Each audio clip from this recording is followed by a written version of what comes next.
Avec notre invitée ce soir, on parle du Téléthon qui aura lieu ce week-end. Marie-Agnès Lebreau, bonsoir. Bonsoir. Vous êtes la coordinatrice du Téléthon pour le département du Puy-de-Dôme. Alors, est-ce que cette année encore, on peut dire que le Puy-de-Dôme est un département particulièrement mobilisé ? Toujours. C'est un des départements qui a toujours beaucoup d'engouement auprès des bénévoles et de nouvelles associations, voire aussi même des lycées qui participent. Est-ce qu'on a une idée pour le moment du nombre de manifestations qui vont être organisées sur le département ? Alors à compter déjà de demain soir, il y aura environ une bonne centaine de manifestations, donc réparties sur vendredi soir, samedi toute la journée, et on continuera aussi dimanche, il y a encore aussi des manifs. Alors je sais que ça va être difficile pour vous, mais est-ce qu'on peut en citer au moins peut-être 2-3 actions phares ou 2-3 communes particulièrement engagées ? Alors nous avons cette année des nouvelles communes qui participent, comme La Roche-Blanche qui va faire les 24 heures de tennis, comme la commune de Montpérou qui a une ferme pédagogique qui va donc ouvrir ses portes pour les enfants, et la visite de la tour donc qui est au centre de Montpérou.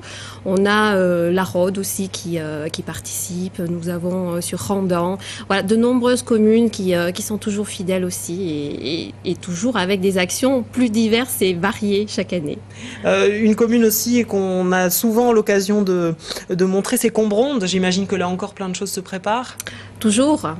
Bon, c'est vrai que Combronde est la ville phare du Puy-de-Dôme, mais c'est vrai qu'aussi toutes les communes qui sont aux alentours participent aussi, puisque c'est un regroupement de communes, de 23 communes, plus des activités autres. Ne serait-ce que le relais Corlay-Combronde, qui fait partie donc de la manifestation Combronde, c'est un relais de marcheurs et de coureurs à pied qui font quand même beaucoup de kilomètres pour le Téléthon. Et alors, est-ce qu'à l'inverse, vous avez des zones sur lesquelles peut-être vous avez un peu plus de mal à motiver, organiser des manifestations ? Alors, quand on regarde notre carte du département, on se rend compte qu'en fait, tout ce qui est autour de l'autoroute, on va dire ça doit être voilà, la colonne vertébrale du département.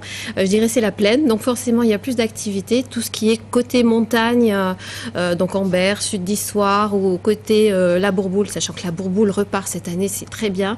Et bien là, il y a un petit peu moins de manifestations. Très bien. Est-ce qu'on peut rappeler aux gens la quantité d'argent qui a été récoltée dans le Puy-de-Dôme l'an dernier, puis les objectifs peut-être pour cette année ? Alors on espère évidemment faire plus, comme chaque année.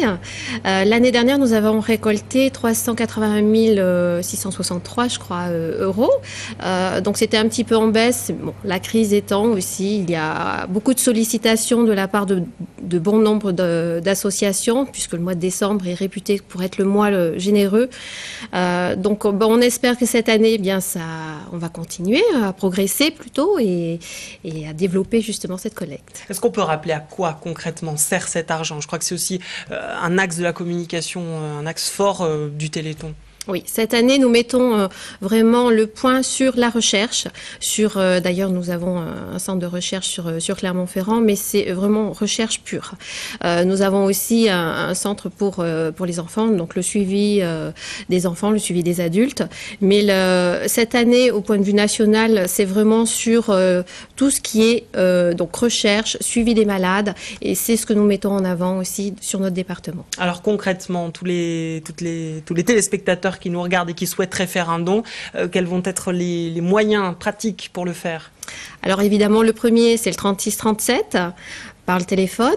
Il y a aussi sur Internet, donc on peut aller sur notre site Internet de Téléthon et faire un don en ligne. Et surtout, venir aussi sur toutes les manifestations qu'il y a autour de chez vous, parce qu'on peut manger, on peut faire la fête, je dirais. On peut participer à de nombreuses activités sportives, culturelles, et c'est pour les grands et les petits.